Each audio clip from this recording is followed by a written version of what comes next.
Guys, you wake up one day, you realize all the negative patterns in your life.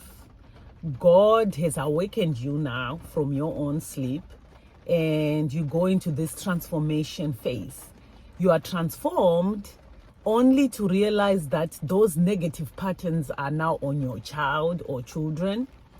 What would you do to break that cycle in your child? What will you do really to break that, to break all those negative patterns that you now see in your child, which probably you are the one who created the mess? How would you break that cycle before it becomes a generational curse or a generational cycle? What will you do? So that's what I'm talking about today. How can you break that negative pattern in your own child before it becomes a generational curse? Hi guys, how are you all doing today? Welcome back to my channel. If you are new to my channel, welcome. My name is Nancy, and in this channel I just share with you guys my story in hopes to help somebody else's future.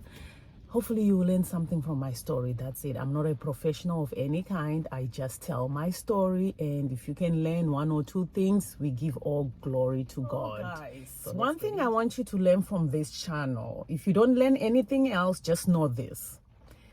If you don't get help for your pain will affect those people who are close to you. And if you are unhappy, your unhappiness really, it's going to bring the worst behavior out of your kids. Trust and believe. If you are unhappy, it is going to bring the worst behavior out of your kids. Learn from my own story. I have seen it happen in my own life. You know, when you don't get help, and that pain keeps on growing, and your kids see that unhappiness in you, they are just going to bring the worst of the worst behavior out of themselves, because they are crying now. That pain has oozed out to them. Just remember that. The question is, how can you take back what you have passed down to your kids? How can you take it back? How can you drain it back and say, you know what, let me deal with this. Please don't go, my kids. How can you take that pain back? And I changed the approach. I started saying, you know what, you need to go to a therapy. Go see a therapist. And then she will say, I don't have a problem. You need to go to the therapist. Maybe you have the problem. You need to see the therapist. I don't have any issues. So that didn't work. Even when I tried, okay, let's go to therapy together, you know, so that, you know, I want it to be a support and, you know, be beneficial or whatever, it didn't work. Even the church thing did not work. The more I forced her to go to church with us, the more the tensions increased. So I was in a tight corner. The church thing wasn't working because I wanted, okay, you don't want the therapist, you don't want to go to church, you don't want to let go of whatever happened or whatever mommy did to you. It seems like you don't want to let go or forgive, or you say you forgive but you don't want to let go. So I don't know how to help you really. So I got to a point where I just, again, was numb. I wasn't sure how, I didn't know exactly how to help her. So, you know, I was like, you know what, you don't want to be helped. You don't want to see a therapist. You don't want to go to church. You don't want to talk this out with me or with anyone. You say you don't have any issue, you don't have problems, you are fine, but the behavior says otherwise. So, you know, you tend to, as a parent, you tend to, I don't know, I'll speak for myself. I started becoming numb, like not knowing exactly what to do and where to get help or who to talk to about this thing. Yes, I would send, prayer requests and do all that, do whatever I could do, but it wasn't doing what it was supposed to be doing. So I guess at the end of it all, I just surrendered. Somewhere, somehow, I don't even know when. I think I just surrendered to God because I just didn't know exactly what to do in the situation. So I came to a realization in my own self of a solution, and I just believe this was God, because my daughter kept on saying, you know what, I just want to live by myself because I feel suffocated in here. I still feel like you're all over me. I just want to live by myself. But this living by myself situation, I was just not wanting to let her live by herself. One, it was also a culture thing where I grew up in a culture where, if you are a girl, you cannot leave your father's place, your father's household until you are married. So I was like, no, you cannot live by yourself. You are a woman, you're a lady, you only leave this house when you are married. So we always fought about that thing, like, no, you can't. I don't care if you can afford to live by yourself, you're not doing that. So one day I came to a realization, like, you know what, just let her go. You cannot keep on holding on and causing more pain. If this child really wants to live by herself and she thinks that's the answer, then you just have to let her go and live by herself. Just put her in God's hands. So I gave in. I say, you know what, it's okay, you can go live by yourself if that's going to make you happy. Because at that point I realized that I was triggered to her, because every time she say, oh, mommy, when I'm around you, I just feel like you are watching me, everything I do, and I feel suffocated.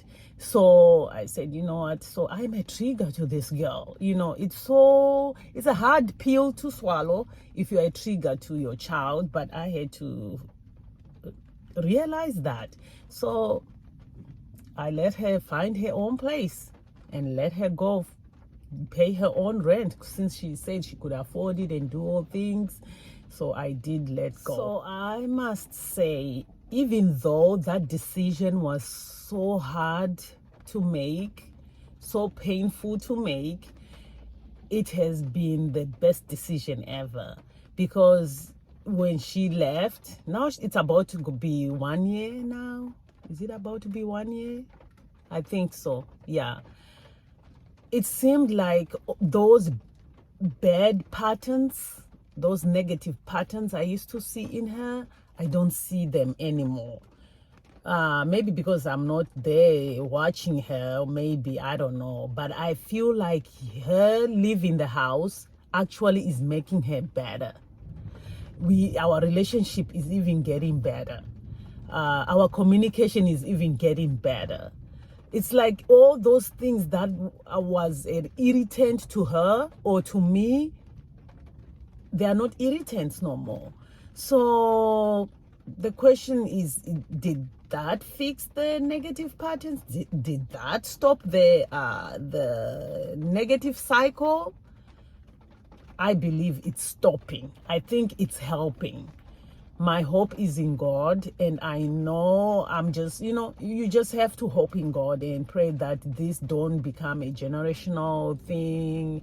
Whatever this thing is, just going, it has stopped with me and her. It's not gonna be passed on to my own grandkids.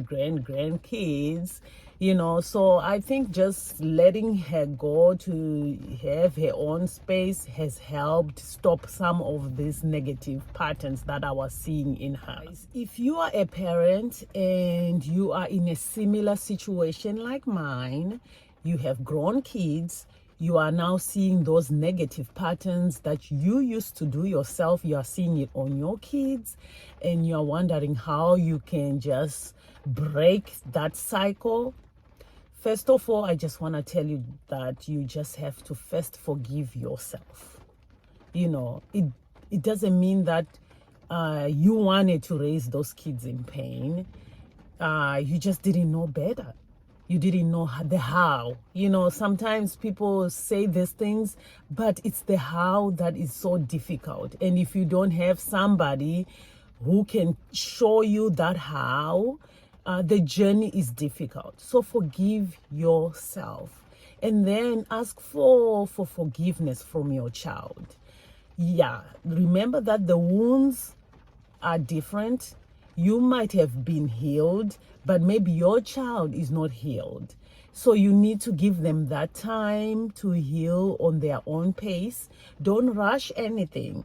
When they forgive you, they will forgive you. If they don't want to forgive you for now, be hopeful. Know that one day they will come to a realization of their own and what that thing is doing to their own life, and they will forgive you. So you just stay open.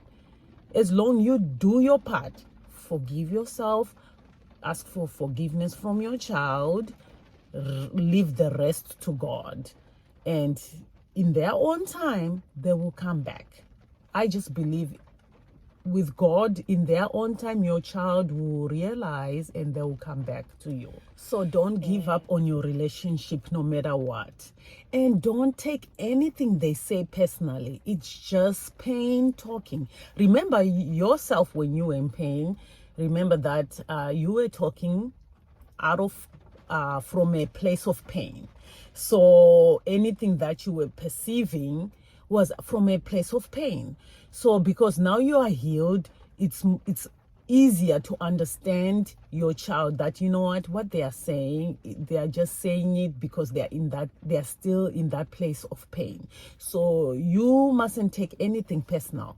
Because if you do, you're going to be offended, and then you're going to be bitter, and then you hold grudge against your own child. And, you don't want to do that. So stay hopeful and stay prayerful. Keep praying for them. And if you have a child like mine that they say, oh, they don't believe in God, they believe in the universe, you keep on raising their name to God. God has his time with a child. Just keep saying, so and so is the righteousness of God every day, no matter what. And keep reaching out. No matter if they text once in a while or when they feel like it, you keep reaching out as the parent. Keep sending those I love you messages. Keep sending advice to them, whether they receive the advice or not. It's up to them, but you keep doing your part. But like I told you earlier, if you don't get anything else from this, remember this. If you stay unhappy or if you stay in your pain, that unhappiness will bring the worst behavior in your child. So once you know that, I wish I knew that earlier on before I had kids. Oh my goodness. But you know what?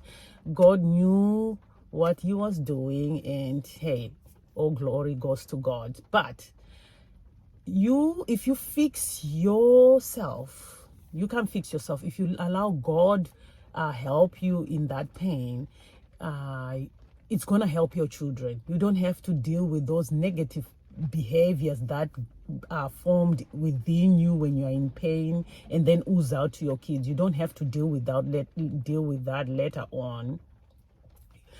So it's better for you to just deal with your pain right now, so that you don't have to deal with your pain and then deal with the pain of your child, you see. So that's why I'm saying it's wise enough to not allow your pain, your unhappiness to be seen with your kids. They don't wanna know your pain. Later on, they don't even want to feel your pain. So they don't want to know your pain. They don't want to feel your pain. They don't want to see it. That's it. Those three things, they just don't want to be part of your pain.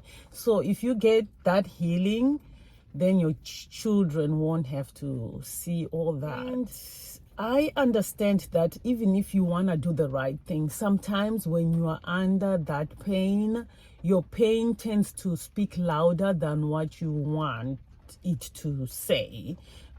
So the journey becomes a little bit hard. I understand. I've been there, where even if I don't want to show my pain, it ends up being pain all over the place, you know.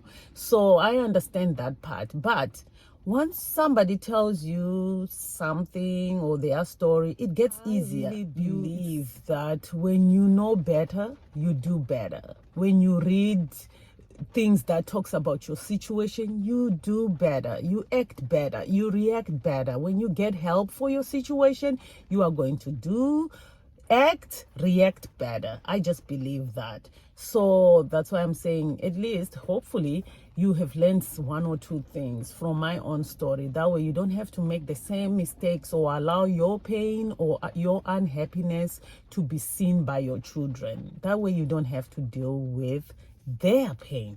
You already have your pain. It's already enough by itself. You don't want to deal with their pain that is caused by you. So guys, let us just continue to lift each other up in prayer, because only God can win it all for us. He already won all the battles for us. It's a matter of us unfolding the victory that is already in us. So pray for me, I will pray for you. Until next time, guys, thank you for watching. You have a blessed, wonderful week. I will see you in my next video. Thank you. Bye.